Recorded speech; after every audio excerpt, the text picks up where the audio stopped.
এয়া আজি আমি আমাৰ ট্ৰেইনি এটাৰ তেখেতৰ ফেক্টৰী আহিছোঁ। তেখেতে ধুনীয়াকৈ ঘৰতে এটা সৰু চাই ফেক্টৰী কৰিছে আৰু তেখেতৰ নামটো হ'ল সৃজনী শইকীয়া। তেখেতে আমাৰ নৰ্থ ইষ্ট এম্পাৱাৰমেণ্ট ফাউণ্ডেশ্যনৰ পৰা ট্ৰেইনিং লৈছিলে আৰু লৈ কিনে তেখেতে চাওক কিমান ধুনীয়াকৈ এই মছৰুমৰ তেখেতে খেতিখন কৰিছে। চাওক কিমান ধুনীয়াকৈ বঢ়িয়াখন খেতি কৰিছে। আপুনি কেনেকুৱা পাইছে খেতিখনৰ পৰা? ভাল পাইছোঁ ছাৰ। আৰু ট্ৰেইনিংটো লৈ পেলাই আপোনাৰ লাভ হৈছে? লাভ হৈছে ছাৰ, লাভ হৈছে। কাৰণ মোৰ কিয় ইয়াৰ পৰা তাৰমানে বহুতখিনি মানে হেল্প হৈছে ছাৰ, ঘৰখন চলিবৰ কাৰণে।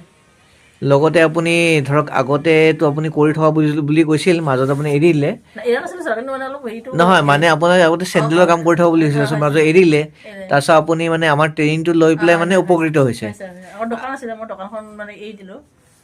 তাৰপিছত এতিয়া বৰ্তমান এইটোত মানে বহুত হেৰি হৈছে আৰু ভাল পাইছোঁ আৰু তাৰমানে কৰি। প্ৰফিট কেনেকুৱা পাইছে? প্ৰফিট ঠিকে আছে ছাৰ, ভাল পাইছোঁ। মানে যিখিনি আপুনি ইনভেষ্টমেণ্ট কৰিছে ওলাইছেনে?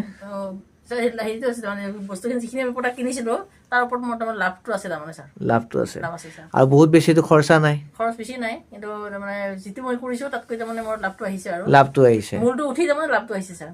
বহুতে ভয় খায় কি মই ঘৰতে খেতিখন কৰিম, মাৰ্কেটিং কি হ'ব, কোনে মোৰ প্ৰডাক্টটো নিব, কেনেকৈ কিনিব, মানে মোৰ ঘৰটো নষ্ট হৈ যাব। ঘৰৰ কাম কৰি মই কিছুমানটো নাম চাম চাব যাওঁ বা ঘৰৰ কাম কৰোঁ, সমস্ত ঘৰৰ কাম অকলে কৰোঁ মই।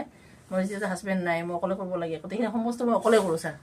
কৰাৰ পিছত তাৰমানে এতিয়া মই মানে কিন্তু হেৰি নাই আৰু যে প্ৰফিট হৈছেতো, সেইটো কাৰণে মানে ইমান এলাহ নাই যে মানে কৰি যাম, মানে আগবাঢ়ি যাওঁতে সেইটো মানে চেষ্টা আৰু মোৰ ছাৰ। এতিয়া আকৌ এতিয়া বঢ়াবৰ কাৰণে মই চেষ্টা কৰি আছোঁ ইফালে তাৰমানে। কিমান ধুনীয়াকৈ তেখেতে কৰিছে।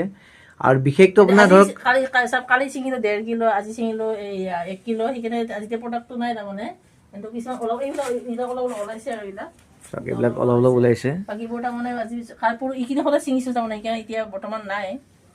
আৰু মাৰ্কেটিং কৰিবলৈতো আপুনি বেছি কষ্ট কৰিবলগা হোৱা নাই? নহয় ছাৰ, মোৰ তাৰমানে যিবিলাক জানে এতিয়া জানাবিলাকে ফোন কৰি দিয়ে, পিছত কিছুমান দিব যাওঁ, কিছুমান নিব আহে ঘৰৰ পৰা। মুঠতে ঘৰত আপুনি যেতিয়া প্ৰডাকশ্যন কৰিছে তেতিয়াৰ পৰা আপোনাক ধৰক মাৰ্কেটিঙৰ চিন্তাই হোৱা নাই, কাৰণ যেতিয়া গম পালে কি আপোনাৰ ইয়াতে খেতিটো হৈ আছে, মানে অট'মেটিক আপোনাৰ তাত আহি গৈছে। নাপায় ছাৰ, মোক কয় যে আপুনি ক'ত কি নিছে এইবিলাক, কৈছে মাছৰুম নিছে, ক'ত নিয়ে বোলে। তাৰপিছত ছাৰ মই নহয় ঘৰতে কৰিছোঁ বুলি কওঁ, মই ঘৰতে কৰিছোঁ মাছৰুম দি, আপুনি গম পোৱা নাই, মই গম পালে মই আকৌ মোক দি দিব, মই লৈ যাম, তেনেকুৱা কয় তাৰমানে, বা মই কৈ দিম আপুনি দিব আহিব, তেনেকুৱা কয় আৰু। তেনেকৈ তাৰমানে মই পঢ়াই গৈ আছোঁ, দি আছোঁ মানুহক, মানুহে খাই ভাল পাইছে। ছিঙিয়াৰ লৈ গৈছোঁ, একদম পূৰা হেৰি আৰু ফ্ৰেছ মানে আৰু। চাওক এখেতে কিমান ধুনীয়াকৈ খেতি কৰিছে, আৰু তেখেতৰ ক'লে কি তেখেতৰ হাজবেণ্ড নাই, কিন্তু তথাপিও তেখেতে হাৰ মাৰা নাই। এইবোৰ ওলাইছে ছাৰ, এইবোৰ ওলাই আছে তাৰমানে, এইবিলাক ওলাই আছে। চাওক ধুনীয়াকৈ তেওঁ এনেকৈ প্ৰডাকশ্যন কৰি আছে। এইটো চব নিজে কৰিছোঁ ছাৰ, মই ৰছী বান্ধা গোটেইখিনি তেখেতে নিজে কৰিছে।